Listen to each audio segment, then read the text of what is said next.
جگہ کی وہاں کوئی کمی نہیں تھی، زرخیزی بہت تھی، بارش بھی خوب ہوتی تھی۔ مجھے جزیرہ توری میں اپنی سرداری سنبھالے ہوئے 21 روز گزر گئے۔ اپنی اس دنیا میں مجھے ہر قسم کی آسائشیں حاصل تھیں۔ 21 دنوں میں مجھ پر کچھ اور انکشاف ہوئے۔ کلاری کی 2 حسین بیویاں اور بہت سی کنیزیں تھیں جو اپنے شوہر کی موت پر بے حد رنجیدہ تھیں۔ ان دونوں نے ایک نئے سردار کی حیثیت سے میرا قرب حاصل کرنے کی بہت کوشش کی، لیکن میں نے انہیں قریب نہیں بھٹکنے دیا۔ اصل میں ترام کی موجودگی میں کسی دوسری عورت کی ضرورت ہی محسوس نہ ہو سکی۔ بستی کے ابالیش نامی ایک بوڑھے شخص نے، جو کلاری کے بعد اب میرا نائب تھا، مجھے بتایا کہ اس کی بستی کے لوگ میری سرداری سے بے خوش ہیں۔ وہ کلاری کی سخت گیر طبیعت سے بہت ہراساں رہتے تھے۔ ابالیش نے بھی مجھے قائد اعظم کے مشورے کے مطابق محتاط رہنے کی تاکید کی۔ ابالیش ہر طریقے سے میرا رفیق و وفادار ثابت ہوا۔ مجھے اب اس کی زبان پر خاصا عبور حاصل ہو گیا۔ ایک روز گفتگو کے دوران میں نے اسے سرنگا کے بارے میں معلوم کیا۔ اس نے کہا، آقا، ابالیش تمہارا عذاب دار ہے۔ مجھے آج تک سرداری نصیب نہ اس کی، لیکن میں جزیرہ توری کا ایک عمر رسیدہ شخص ہوں، بہت سے تجربے رکھتا ہوں۔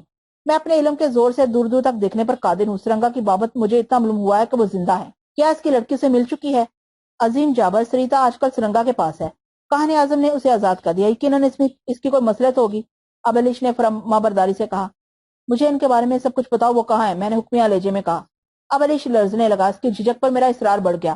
وہ مجھے حالات سے پورے طور پر باخبر رکھنے سے گریز کر رہا تھا۔ آخر میرے اصرار پر وہ بولا، مقدس جابر، ایک نائب کی حیثیت سے میرا فرض ہے کہ تمہیں ایسے حالات سے لا علم رکھوں جو تمہاری پریشانی کا باعث بن سکتے ہیں، مگر یہ لا علمی میرے لیے خطرناک ہو سکتی ہے۔ مجھے سب بتاؤ۔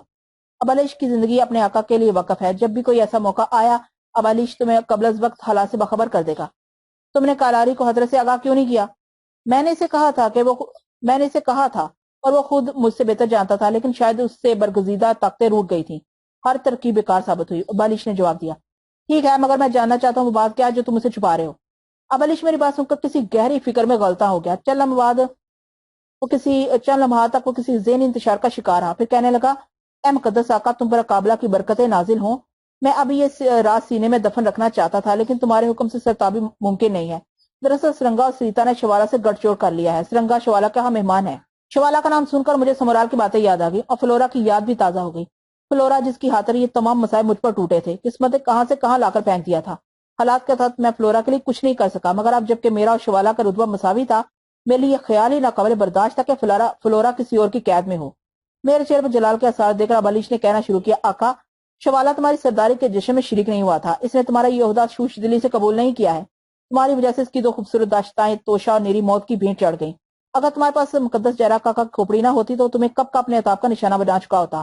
اب شوالا نے سرنگا کو اپنے مقصد کے حصول کا ذریعہ بنایا ہے۔ سرنگا کے پاس ایک دیوی کی طاقت ہے جس نے سریتا کو کلاری کی حوث سے بچایا تھا۔ سرنگا شوالا کے قریب رہ کر یہاں کی کالی طاقتوں کا راز جاننا چاہتا ہے۔ شوالا اپنی مکاری سے کام لے کر سرنگا کو اس بات پر اکسانا چاہتا ہے کہ وہ تمہیں ہلاک کر کے تمہارے بجائے خود بستی کا سردار بن جائے۔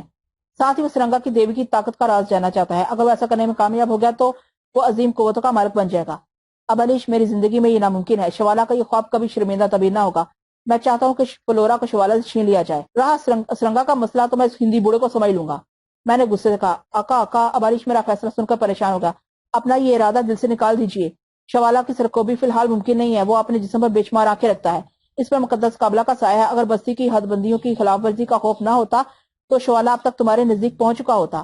میں شوالا سے ملنا چاہتا ہوں، میں نے فیصلہ کن لہجے میں کہا۔ اسے فلورا کو ہر قیمت میرے حوالے کرنا ہوگا۔ فلورا کے لیے کسی مناسب موقع کا انتظار کرو۔ حالات ابھی تمہارے حق میں سازگار نہیں ہیں۔ جب تک عظیم اقابلا تمہیں ملاقات کے شرف سے سرفراز نہیں کرتی، اس وقت تک تمہیں ہر قدم پر محتاط رہنا ہوگا۔ مقدس اقابلا سے ملاقات کی کیا صورت ہو سکتی ہے؟ میں اسے دیکھنے کے لیے مضطرب ہوں۔ میں نے اس کی عظمت کے بارے میں اتنا کچھ سنا ہے کہ اب اشتیاق اور زیادہ ہو گیا ہے۔ میں تیزی سے کہا، اس سلسلے میں کہنے اعظم بھی تمہاری کوئی مدد نہیں کر سکتا۔ وہ اپنی مرضی کے مختار ہے۔ البتہ میں اتنا ضرور جانتا ہوں کہ بستی کے سرداروں کو اپنے دیدار کی عزت ضرور تقسیم کرتی ہے۔ ابالیش کے جانے کے بعد میں کچھ اور نہ سوچ سکا۔ سرنگا اور شوالا کی ساز باز کے انکشاف نے میرا خون اور گرما دیا۔ دانشمندی کا تقاضا یہ تھا کہ میں سمرال اور ابالیش کے مشوروں پر عمل کروں، لیکن شوالا کا کانٹا دل سے نہیں نکلتا تھا۔ میں اس جزیرے پر اپنے ساتھ ایک دوسرے وحشی اور غیر مہذب شخص کی برتری کیسے برداشت کر سکتا تھا؟ 2 روز تک میں نے اپنی جھونپڑی سے باہر قدم نہیں نکالا۔ تیسرے روز میں باہر جانے کے لیے تیار ہوا تو ترام ابالیش کی طرح ناصب بن کر سامنے آئی۔ اس نے شوالا کا خیال دل سے نکال دینے کا وہی فرسودہ مشورہ دیا جو میری چڑ بن گیا تھا۔ اس نے میری شوالا کی طاقت سے خوفزدہ کیا، لیکن میں شوالا کو کوئی مہلت دینا نہیں چاہتا تھا۔ جب سے فلورا کا خیال آیا تھا، سکون مفقود ہو گیا تھا۔ میں نے ترام کو فلورا کے سلسلے میں تمام سرگزشت سنائی، پھر بھی وہ مجھ سے رہی کہ میں شوالا کے سلسلے میں بے صبری سے کام نہ لوں، اور ہم دونوں میں یہ طے پایا کہ ہم شوالا کو اپنی بستی میں مدعو کریں۔ اس طرح اس کی نفرتیں اور عزائم جانے کا ہمیں ایک موقع مل جائے گا۔ اگر بات آگے بڑھی تو اسے فلورا کی واپسی کی بھی درخواست کی جائے گی۔ ترام اور ابلیش نے مجھ سے یہ وعدہ لیا کہ میری بستی میں شوالا کی آمد پر اس کے خلاف کوئی کارروائی نہیں کی جائے گی۔ اسے عظیم مہمان کی طرح خوش آمدید کہا جائے گا اور خوش دلی سے رخصت کر دیا جائے گا، کیونکہ اقابلا کے جزیرے پر مہمانوں کے ساتھ فیاضانہ سلوک کرنا چاہیے۔ اگر کوئی اس کے برعکس کرتا ہے تو اقابلا سے ناراض ہوتی ہے۔ میں مطمئن تھا کہ میں اپنی گفتگو اور سیاسی سوجھ بوجھ، تدبر اور ایک برتر تہذیب کے پروردہ شخص کی حیثیت سے شوالا کو زیر کر لوں گا۔ جب سے میں نے سرداری کی مسند سنبھالی تھی، میرا ذہن خود بخود مکانکی انداز میں سیاسی پہلو پر غور کرنے لگا تھا۔ اپنے اقتدار کی مضبوطی کے لیے منصوبہ بندی، قبیلے کے ابھرتے ہوئے جوانوں پر کڑی نظر رکھنا، رعایا سے ایک خاص قسم کی دوری برقرار رکھنا، اپنے نظام کے بارے میں رازدارانہ طور طریق برتنا میرے معمولات تھے۔ میرا خیال ہے جب آدمی کو کوئی ذمہ داری سونپی جاتی ہے تو وہ خود بخود اس کے متعلق دور رس باتیں سوچنے لگتا ہے۔ مجھے خود اپنے ذہنی تغیر پر حیرت تھی۔ یہ بردباری، یہ سنجیدگی، یہ وقار، یہ صفات میرے ہاں کبھی نہ تھی۔ دوسرے دن شام کو جب میں جھوپڑی میں بیٹھا شوالا کی آمد کا منتظر تھا، میرا محافظ بندر کاہو اچھلتا ہوا اندر داخل ہوا، دونوں ہاتھ اٹھا کر باہر کی جانب اشارہ کرنے لگا۔ اس کی حرکت میں اضطرار تھا۔ میں ابھی باہر جانے کا ارادہ کر ہی رہا تھا کہ ابلیش اندر داخل ہوا، دونوں ہاتھ گردن پر باندھ کر دزانو ہو گیا۔ مقدس جابر، مقدس شوالا تم سے ملاقات کے لیے باہر موجود ہے۔ شوالا، میں ایک جھٹکے سے اٹھ کھڑا ہوا۔ وہ تنہا ہے یا کچھ اور لوگ بھی اس کے ساتھ ہیں؟ مقدس شوالا، تنہا ہے آقا، ابلیش نے جواب دیا۔ اسے عزت سے اندر لے آؤ۔ پھر میں نے تالی بجائی، کنیزوں کا ایک ہجوم کمرے میں جمع ہو گیا۔ میں نے ان سے شراب لانے کے لیے کہا اور ایک کنیز سے اس رقص کی فرمائش کی جو میں نے اسے بطور ہاتھ سکھایا تھا۔ ابلیش آہستگی سے اٹھا اور الٹے قدموں جھونپڑی سے باہر نکل گیا۔ کاہو اچھل کر میرے کاندھوں پر بیٹھ گیا۔ ترا میرے قریب موجود تھی، وہ اٹھ کر اندر چلے گی۔ چلو مبارک۔ جب ابلیش اندر داخل ہوا تو اس کے ساتھ میرا حریف شوالا تمام تر نخوتوں، تمام تر احتشام اور رونت سے موجود تھا۔ میں نے اسے غور سے دیکھا۔ اس کی آنکھوں میں نے اپنے لیے حقارت کا جذبہ محسوس کیا۔ اس کی ایک ایک حرکت اس بات کی غمازی کر رہی تھی کہ وہ خود کو مجھ سے برتر سمجھ رہا ہے۔ اس کا برتاؤ ایک ہم رتبہ سردار کے شان نہیں تھا۔ ایک ہی اشارے میں اپنے اس کمینہ خصلت دشمن کو ہلاک کرنے کے لیے کھولنے لگا، لیکن سمورال ترام اور ابلیش کی ہدایتوں نے مجھے سرد کر رکھا تھا۔ میرے کمرے کی زیبائش دیکھ کر مسکراہٹ اس کے لبوں پر چھا گئی۔ اس نے میری کنیزوں کے تحائف کی طرف دلچسپی کی نگاہ سے دیکھا۔ میں نے رقص کرتی ہوئی کنیز کو اشارہ کیا کہ وہ شوالا کی خدمت میں شراب پیش کرے، اور اس نے رقص کرتے ہوئے شوالا کو ایک جام پیش کیا جو اب پیار کے بستر پر بیٹھ گیا تھا۔ اس کی کینہ توز نظریں اب میرے چہرے پر کچھ تلاش کر رہی تھیں۔ ایک اجنبی اس کے جزیرے میں اس کا ہم رتبہ بن گیا تھا۔ ظاہر ہے یہ تلخ گھونٹ اتنی آسانی سے اس کے حلق سے نہیں اتر سکتا تھا۔ اب علی ہاتھ باندھے کھڑا تھا۔ کاہو میرے کاندھے پر سیما ہوا بیٹھا تھا۔ شوالا کی آمد کے بعد اس نے اچھلنا کودنا بند کر دیا اور شوالا کے جسم پر لہراتے ہوئے حشرات الارض سے خوفزدہ ہونے لگا۔ مقدس شوالا، میں نے گفتگو کی ابتدا کی، میں ایک سردار کی حیثیت سے تمہیں اپنی بستی کی حدود میں خوش آمدید کہتا ہوں۔ مجھے تمہاری سرداری کی اطلاع مل گئی تھی مقدس جابر، شوالا نے پیشانی پر بل ڈال کر کہا، لیکن میں جنگل میں اپنی مصروفیات کے سبب تمہارے جشن میں شریک نہیں ہو سکا۔ بہرحال مجھے خوشی ہے کہ اب تم یہاں آئے ہو۔ ہمارے درمیان جو تلخیاں پیدا ہو گئی تھی انہیں اب نظر انداز کر دینا چاہیے اور نئے سرے سے دوستی کی تجدید کرنی چاہیے۔ اب ہمارا رتبہ مساوی ہے، اب ہمارا درجہ مساوی ہے۔ میں نے نپے تلے الفاظ استعمال کیے۔ ہاں، شوالا نے زہر خون سے کہا، جزیرہ توری میں یہ انقلاب حیرت انگیز ہے، مگر میرا خیال ہے یہ وقتی باتیں ہیں۔ کیا تمہیں کلاری کی جگہ مجھے مسند نشین دے کر خوشی نہیں ہوئی؟ میں نے سنجیدگی سے دریافت کیا۔ شوالا نے شروع ہی میں مغایرت کی فضا پیدا کر دی تھی۔ میں بہت مشکل سے اپنی زبان پر قابو پا رہا تھا۔ مقدس اقابلا محترم ہے، اس کے فیصلوں پر کوئی نکتہ چینی نہیں کر سکتا، شوالا نے خوشک آواز میں کہا۔ پھر میرے چہرے پر نگاہیں جماتے ہوئے بولا، تم نے یہاں کس مقصد سے دعوت دی ہے؟ میں جزیرہ توری کے ایک سردار سے مفاہمت پیدا کرنا چاہتا ہوں۔ ہم دونوں میں اتفاق و اتحاد رہے تو اس جزیرے کی بھلائی ہوگی۔ میں تم سے چند اہم باتیں کرنے کا متمنی تھا، میں نے سفارتی انداز میں کہا۔ یہ تو ٹھیک ہے، شوالا کی نفرت میں کمی نہیں آئی۔ مجھے تعجب ہے تمہیں اس کی اہمیت کا احساس جلد ہونے لگا۔ جو باتیں باہمی مشوروں سے طے ہو جائیں وہ بہتر رہتی ہیں۔ میں پنتیرا بدل کر بولا، تم شوالا سے کس قسم کے مشوروں کے خواہاں ہو؟ شوالا بیزاری سے بولا، میں معزز سردار جاوہ کو آگاہ کرتا ہوں کہ شوالا اسے کوئی مشورہ نہیں دے سکتا۔ شوالا کہیں سے بھی بات شروع کرنے کا موقع نہیں دے رہا تھا۔ میں نے ٹھنڈے دل اور سرد لہجے میں سے شیشے میں اتارنے کی کوشش کی، لیکن اس کا توہین امیز لہجہ نہیں بدلا۔ جلدی مجھے اندازہ ہو گیا کہ سرکش سے مفاہمت ناممکن ہے۔ اس بےہودہ شخص سے اب دوسرے انداز میں بات کرنی چاہیے۔ مجھے صرف اتنا خیال تھا کہ وہ میری دعوت پر یہاں آیا ہے۔ میں نے رسمی باتیں بلائے طاق رکھ کر براہ راست اصل مقصد کی جانب اشارہ کیا۔ مقدس شوالا، میں تم سے فلورا کے متعلق گفتگو کرنا چاہتا تھا۔ فلورا؟ شوالا اس کا نام سنتے ہی اچھل کر اس طرح کھڑا ہو گیا جیسے اسے کسی بچھو نے ڈنگ مار دیا ہو۔ وہ شدید غصے نفرت کے لہجے میں بولا، معزز جابر، تمہیں سرداری کے آداب نہیں آتے۔ میری مرضی کے بغیر میری شوشی داشتہ کا نام لے کر تم نے میری توہین کی ہے۔ تمہیں اپنے اس بے باک رویے کی معافی مانگنا ہوگی۔ شوالا پسند نہیں کرتا اس کی ذاتی زندگی میں کوئی دوسرا شخص مخل ہو، یہ ایک سردار کی توہین ہے۔ مقدس شوالا، فلورا میری محبوبہ تھی، تم نے زبردستی اپنی طاقت اور اقتدار کے بل پر اسے اغوا کیا تھا۔ میں نے حتی المکان اپنے تیش پر قابو پاتے ہوئے کہا، فلورا پہلے میری محبوبہ تھی، لیکن اب وہ جزیرہ توری کے ایک معزز سردار کی عزت و وقار کا مسئلہ بن گئی ہے۔ میں چاہتا ہوں کہ یہ مسئلہ آسانی سے طے ہو جائے۔ معزز جابر، فلورا کو میں نے اس وقت حاصل کیا تھا جب تم اس جزیرے میں ایک قیدی کی حیثیت رکھتے تھے۔ تم نے ہماری سرزمین پر آنے کی گستاخی کی تھی۔ مقدس اقابلا محترم ہے، اس کے رحم و کرم نے تمہیں سرداری بخش دی، لیکن اس کا مطلب یہ نہیں ہے کہ تم ایک قدیم اور معزز سردار شوالا کو اس طرح للکارو۔ میں صرف فلورا چاہتا ہوں، کیا تم اسے واپس کر دو گے؟ تمہارا جواب نفی میں ہے، اس کے سوا مجھے تم سے کوئی عناد نہیں۔ میں نے درست لہجے میں کہا۔ ہو غیظ و غضب کی حالت میں شوالا کی گردن میں رشک پیدا ہوا اور اس کے حلق سے عجیب قسم کی آوازیں نکلنے لگی۔ مجھے اعتماد تھا کہ میری بستی کی حدود میں وہ مجھے کوئی نقصان نہیں پہنچا سکتا۔ اس کا یہ تمام تیش، جلال، حقارت، نفرت بے سود تھی۔ چنانچہ میں نے تلخی سے اسے مخاطب کیا۔ خلا سے تمہیں سبق سیکھنا چاہیے مقدس شوالا، ایک اجنبی تمہاری بستی کا سردار ہے، تمہارا واسطہ مہذب دنیا کے ایک فرد جابر بن یوسف باکر سے ہے۔ شاید تم غلط کر رہے ہو، شاید تمہیں اس وقت احساس ہو جب پانی سر سے اونچا ہو جائے۔ میں اپنے معزز مہمان کو متنبہ کرتا ہوں وہ سختی کے بجائے نرمی کا رویہ اختیار کرے۔ معزز جابر، سوالہ نے اپنی چھاتی پر ہاتھ مار کر کہا، اس کے کڑے جھنجھنا اٹھے۔ یہ بستی کے دوسرے سردار شوالا کے ساتھ دعوت مبارزت ہے۔ اقابلا کی قسم، آج تک کسی سردار نے دوسرے سردار سے اس انداز میں گفتگو نہیں کی، یا خون ریزی ہوگی۔ میں مقدس اقابلا سے کہوں گا کہ وہ اپنے فیصلے پر نظر ثانی کرے۔ اور سنو شوالا، ترنگا تمہارے کسی کام نہیں آ سکے گا۔ وہ ہندی بوڑھا گرد اپنی غرض سے یہاں آیا ہے۔ میں نے شوالا کو بھڑکانے کے لیے کہا، سریتا کے معاملے میں تم کچھ نہیں کر سکتے۔ وہ دیوی جس کی تم تمنا کرے تمہارے ہاتھ نہیں آ سکتی۔ تمہیں کلاری کے انجام سے عبرت حاصل کرنی چاہیے۔ میں نے شعلہ بیانی کی۔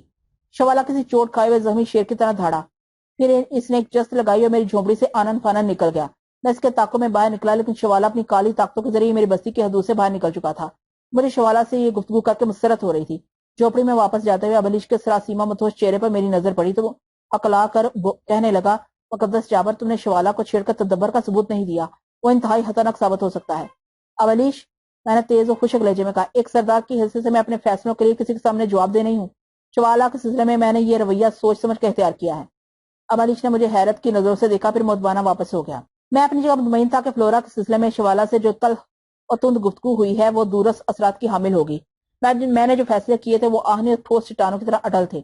جھونپڑی کے اندر ترا میری منتظر تھی، وہ بھی سخت پریشان دکھائی دے رہی تھی، لیکن اس نے اس وقت مجھ سے نہیں کہا۔ غالباً وہ میرے ارادوں سے آگاہ ہو چکی تھی، کیونکہ وہ بہرحال قائد اعظم کی بیٹی تھی۔ 2 روز اس طرح گزر گئے، کوئی قابل ذکر واقعہ نہیں ہوا۔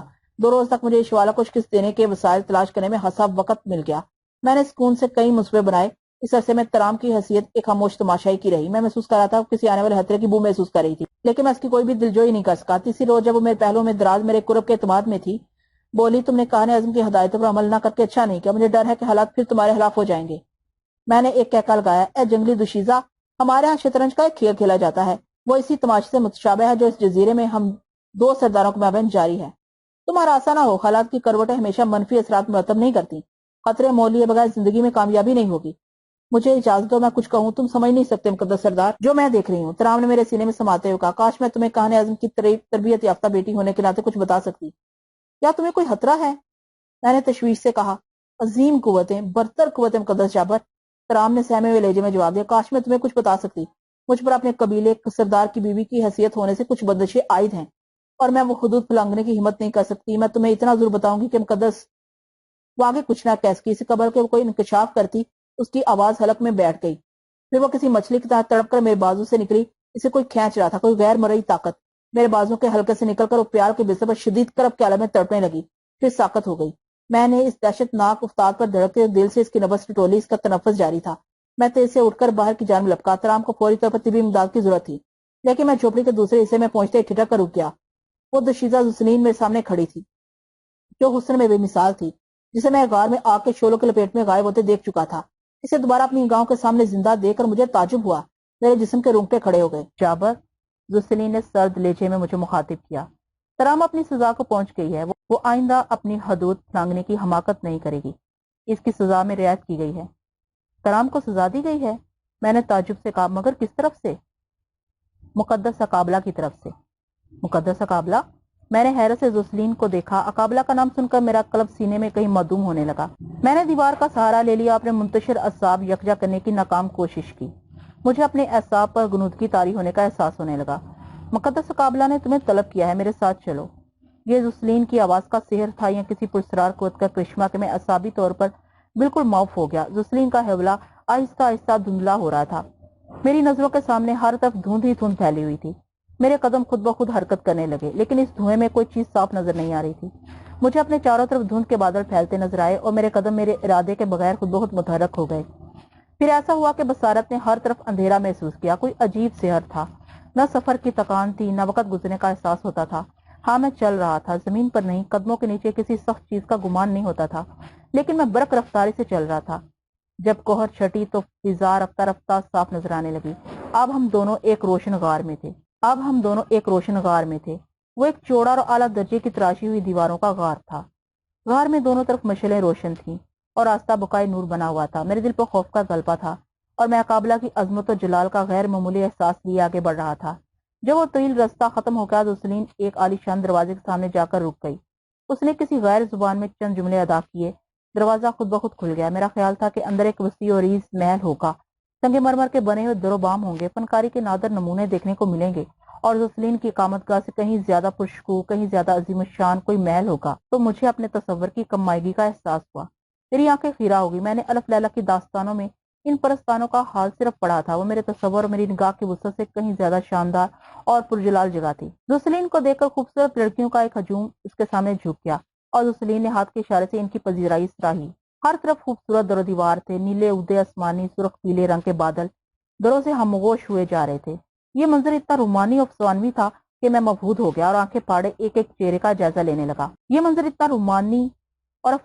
کہ میں مبہوت ہو گیا اور آنکھیں پھاڑے ایک ایک چہرے کا جائزہ لینے لگا۔ زسلین بے نیاز سے اس بڑے کمرے سے گزر گئی اور ہم ایک چھوٹی سی راہداری عبور کر کے ایک وسیع ہال میں داخل ہو گئے۔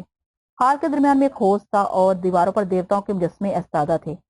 ہال کی سامنے والی دیوار پر مقدس جاراکاکا کی کھوپڑی کا ایک مجسمہ نصب تھا۔ میں اگر وہاں کے فن تعمیر کی دلکشی اور خوبی کا احوال بیان کرنے بیٹھوں تو کتابیں جمع ہو جائیں۔ بڑے ہال میں مجھے دو ننگ دھرنگ حبشی ایک اونچی کرسی کے گرد نظر آئے۔ یوں اس ہال میں ان دو کے سوا اور کوئی شخص موجود نہیں تھا۔ یہ اتنا بڑا ہال تھا کہ اس میں آسانی کے ساتھ 30-40 ہزار آدمی سما سکتے تھے۔ یہ سارا ہال سنہرا تھا، بلا شبہ سونے کا منمورا تھا۔ اونچی کرسی بھی سنہری تھی، اس کے دونوں ہتھوں پر نیولے کھدے ہوئے تھے۔ میں نے حیرت سے آنکھیں گھما کر اس ہال پر نظر ڈالی۔ اقابلا کے جلال و جمال کا روپ میرے دل و دماغ پر کچھ اور مسلط ہو گیا، لیکن میں نے اپنا خوفزدہ ذہن گرفت میں رکھا۔ زسلین نے ایک زنجیر پکڑ کر زور زور سے ہلائی۔ ہال میں چاروں طرف گھنٹیوں کا دلنشین شور گونج گیا۔ پھر اچانک یہ گھنٹیاں بجنی بند ہو گئیں۔ ہال کے ایک کونے سے ایک حسین و جمیل لڑکی برآمد ہوئی۔ اب کس کس کے حسن کا تذکرہ کروں، قدرت کی صنائی کی داد کن الفاظ میں دوں۔ اس سراپا تمکنت لڑکی اپنے سرخ بالوں کے ساتھ بیروت اور یورپ کے کسی کلب میں نظر آ جاتی تو اہل شہر پاگل ہو جاتے اور سڑکوں پر خون بہنے لگتا۔ زسلین نے اس کے سامنے سر جھکا دیا۔ اس نے مجھے ایک دل نواز تبسم کے ساتھ انگلی کا اشارہ کیا اور میں نے کچھ سوچ کر سر نہیں جھکایا، مگر اس کے اشارے پر دائیں جانب مڑ گیا۔ وہ مجھے ایک دروازے سے اندر لے گئی۔ اندر کمروں کا طویل سلسلہ تھا، خوبصورت آرائشی محرابیں، رنگ موسیقی، حسین لڑکیاں، حوض فوارے، ایک عجیب چہل پہل، ہر طرف ہوشبہ نظارے، ہر طرف حسن۔ میں اس حسن و جمال کا حق ادا نہیں کر رہا ہوں، میں اچٹتی اچٹتی باتیں بیان کر رہا ہوں۔ اور مجھے کمرے میں روک دیا گیا۔ یہ کمرہ دوسرے کمروں سے مختلف تھا۔ سونے کے در و دیوار پر جانوروں اور دیوتاؤں کی شکلیں ابھاری گئی تھیں۔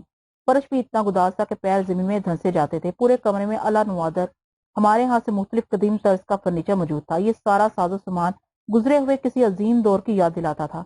کمرے میں نیلگو روشنی کی ٹھنڈی ٹھنڈی شعائیں فضا کو سحرگیں اور کیف آور بنا رہی تھیں۔ وہی بادلوں کا منظر، رنگ رنگ کے بادل چھت اور دیوار پر امڑ رہے تھے۔ میں ششدر تھا کہ میں کہاں آ گیا ہوں۔ میں اس شیش محل میں ایسا جانور تھا جسے جنگل سے لا کر قید کر دیا گیا ہو۔ جو چیز دیکھتا وہ انسانوں کے دستے صنائی سے ماورا نظر آتی۔ عقل حیران تھی کہ اس زندگی میں سب کس طرح دیکھا جا سکتا تھا۔ میں اس طلسمی ماحول کے سحر میں پوری طرح کھو چکا تھا کہ ایک ترنم ریز آواز کمرے کے چاروں کونوں سے گونجتی ہوئی ابھری۔ میرے ساتھ آنے والی لڑکی رخصت ہو گئی۔ جابر بن یوسف الباقر، تم اس وقت اقابلا کے قصر میں ہو۔ میں نے گھبرا کر چاروں سمت نظر دوڑائی۔ اس نسمانی آواز کا کوئی ایک رخ نہیں تھا۔ اس کی گونج ہر سمت تھی اور فصیح و بلیغ عربی میں گویا تھی۔ مقدس اقابلا کا غلام اس کی طلبی پر حاضر ہے۔ میں نے کچھ سوچ کر جواب دیا اور اپنا آدھا جسم ادب سے جھکا دیا۔ تم یہاں بے خوبی سے گفتگو کر سکتے ہو، وہ شیریں آواز گونجی۔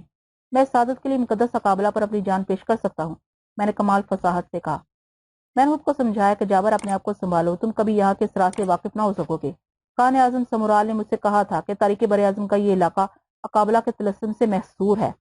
اس آواز میں شاہانہ جلال تھا، لیکن اس مختصر عرصے میں میرے اندر خاصا اعتماد آ گیا تھا اور میں اور زیادہ مکمل، جامع اور دلکش جواب دینے کے لیے تیار ہو گیا۔ مجھے معلوم تھا کہ میری فتح میری شجاعت اور اعتماد میں مضمر ہے۔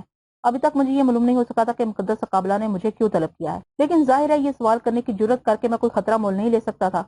ہاں وہ قصر دیکھ کر مجھے اندازہ ہو گیا تھا کہ میں نے مقدس اقابلا کی سلطنت اور اقتدار کا تخمینہ لگانے میں غلطی کی تھی۔ ابر بن یوسف، کیا تم جانتے ہو کہ تمہیں شرف باریابی سے کیوں نوازا گیا ہے؟ اسی آواز نے مجھے مخاطب کیا۔ کہانی اعظم سمورال نے مجھے بتایا تھا کہ مقدس اقابلا اپنے ہر سردار کو اس اعزاز سے نوازتی ہے۔ میں اس مبارک موقع کا منتظر تھا، لیکن اگر مجھے اجازت دی جائے تو عرض کروں کہ شاید اس وقت مقدس اقابلا کے زور میری طلبی کا مقصد اس اعزاز کے سوا اور کچھ اور بھی ہے۔ میں نے جرأت سے کہا، اس کی وضاحت کی جائے؟ پھر آواز نے دبدبے سے پوچھا۔ آسمان مقدس اقابلا کے ساتھ رہے، میں نے شائستگی سے کہا۔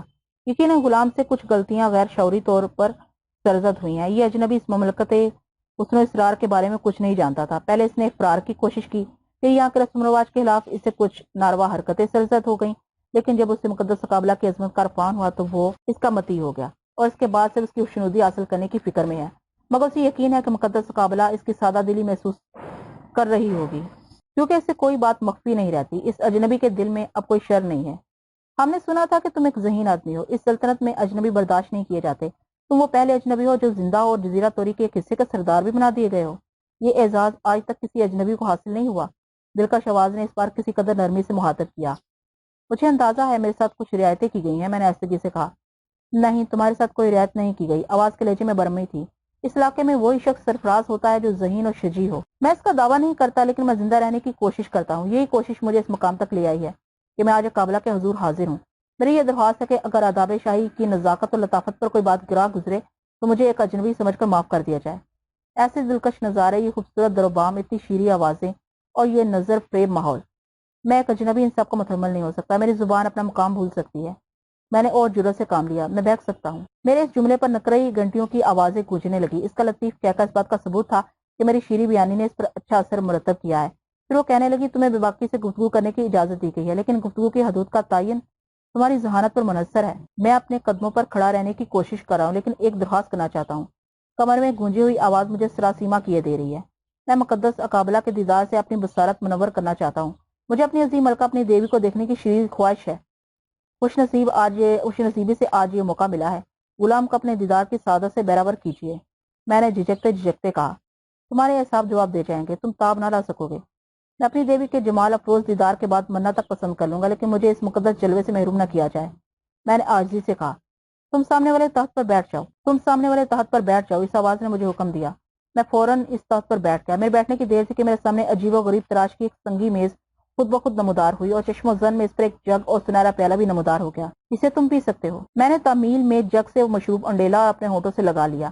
پہلا گھونٹ اترتے ہی مجھے اندازہ ہوا کہ میں روئے زمین کا سب سے نفیس، سب سے معطر اور سب سے شیریں مشروب اپنے حلق میں انڈیل رہا ہوں۔ اچانک مجھے طمانینت کا احساس ہوا، میرا جسم بہت لطیف ہو گیا۔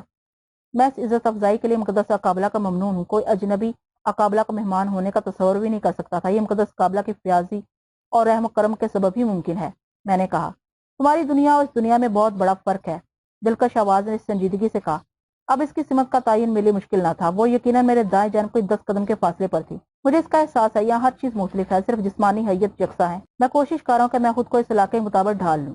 میں نے ادب سے کہا، تمہیں سرداری کے منصب سے نوازا گیا ہے، لیکن جو لوگ اپنی حدود پھلانگنے کی جرات کرتے ہیں وہ اپنی تباہی کو دعوت دیتے ہیں۔ آواز آئی، مجھے اس کا علم ہے، لیکن مجھے نا انصافی مقدس اقابلا کو یقیناً پسند نہ ہوگی۔ اسے اپنے علاقے میں انصاف اور سکون پسند ہوگا۔ میں نے سنبھل کر کہا، جزیرہ توری اس عظیم سلطنت کا صرف ایک چھوٹا سا علاقہ ہے جس پر 2 سردار حکومت کرتے ہیں۔ ہر ایک کے لیے اس کی حدود مقرر کر دی گئی ہیں اور اسے نظم و ضبط کے لیے ماورائی قوتوں سے مسلح کیا گیا ہے۔ اس طرح طاقت کا ایک توازن رکھا گیا ہے۔ عموماً ایک سردار دوسرے سردار سے نہیں الجھتا۔ آواز نے مدورانہ انداز میں کہا۔ میں سمجھ گیا کہ میری طلبی کا کیا مقصد ہے۔ یقیناً شوالا نے میری شکایت اقابلا سے کی ہوگی۔ یہاں اقابلا کو شوالا کے ساتھ میری ملاقات کا حال معلوم ہوگا۔ جب ترام نے مجھے کچھ بتانے کی کوشش کی تھی تو اسے سزا دے دی گئی تھی۔ میں تحت پر پہلو بدل کر بیٹھ گیا۔ میں نے اپنا خشک گلا پھر اسی مشروب سے تر کیا۔ میں مقدس شوالا کی عزت کرتا ہوں، چونکہ مجھے یہاں بے جھجک ہو کر گفتگو کرنے کی اجازت مرحمت فرمائی گئی ہے، اس لیے میں عرض کروں گا کہ شوالا ایک متکبر، سخت مزاج اور سنگ دل جابر شخص ہے۔ اس نے ہم اجنبیوں کو سخت اذیتوں میں مبتلا کیا، حالانکہ ہم پہلے ہی مصیبت زدہ تھے اور بدقسمتی سے ایک جہاز کی تباہی کے سبب ادھر آ نکلے تھے۔ اس نے میری محبوبہ فلورا کو میری مرضی کے بغیر اغوا کر لیا۔ جب سردار بننے کے بعد میں نے اسے فلورا کی واپسی کا مطالبہ کیا تو وہ برہم ہو گیا۔ اب اس نے میرے ساتھی سرنگا اور اس کی لڑکی سریتا دونوں کو اپنے ساتھ رکھ لیا ہے۔ اس کا مقصد یقیناً مقدس اقابلا سے پوشیدہ نہیں ہوگا۔ میں نے ایک سردار کی حیثیت سے فلورا کی واپسی کا ناجائز مطالبہ کیا تھا۔ میں نے اسے اپنے ہاں بلا کر اس کی عزت کی تھی، لیکن وہ کسی اجنبی کو جزیرہ توری کے ایک حصے پر سرداری کے منصب پر فائز نہیں دیکھنا چاہتا۔ میں نے پر اثر انداز میں اس کے سامنے اپنا موقف پیش کیا۔ جابر بن یوسف، اتنی وضاحت کی ضرورت نہیں ہے۔ تم اس سرزمین پر کیوں آئے اور جہاز کیوں تباہ ہوا، یہ تمہاری ظاہر بین نگاہیں نہیں دیکھ سکتی۔ وہاں جاراکاکا کی مقدس کھوپڑی کی بے حرمتی کی گئی تھی۔ تمہیں بتا دیا گیا تھا کہ اس علاقے میں اجنبی پسند نہیں کیے جاتے۔ شوالا اور کلاری کو پورا اختیار تھا، وہ تمہارے ساتھ جس طرح کا سلوک چاہیں کریں۔ تمہیں معلوم تک سردار کی حیثیت سے انہیں رعایتیں حاصل ہیں، لیکن تم نے سرکشی اختیار کی۔ تمہاری سرکشی ہی تمہاری زندگی کا سبب بن گئی۔ تم نے اس عظیم سلطنت کی سربراہ کو اپنی جرأت اور بے باکی سے متاثر کر لیا۔ تمہارے سلسلے میں اجنبیوں کا قانون واپس لے لیا گیا، تمہیں سرداری سے نواز دیا گیا، لیکن کاہن اعظم نے تمہیں بتایا تھا کہ شوالا کس حیثیت کا مالک ہے۔ آواز کا لہجہ تیز ہو گیا۔ تمہیں بتایا گیا تھا کہ شوالا کو خاص مراد حاصل ہیں۔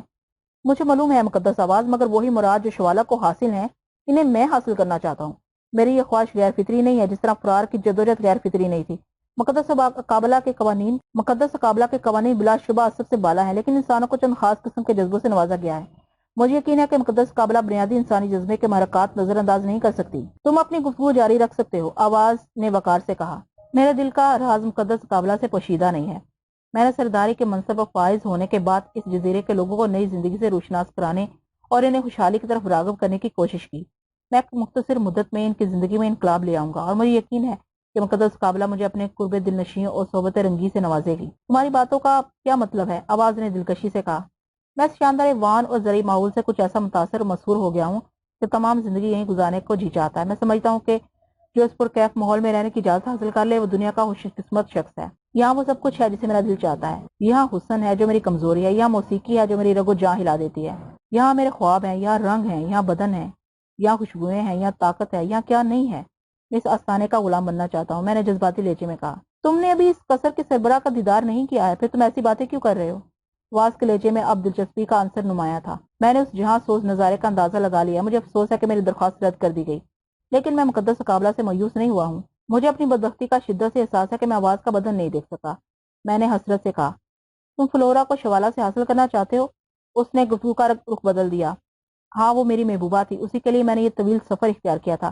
اب وہ میری زندگی سے بلا شبہ شوالا سے حاصل کرنا چاہتا ہوں، میں نے زور دے کر کہا۔ لیکن تمہیں ابھی سرداری کے منصب کی مستقلی کے لیے بہت سے امتحانات سے گزرنا ہے۔ تم سیاہ علوم کے بارے میں کچھ نہیں جانتے۔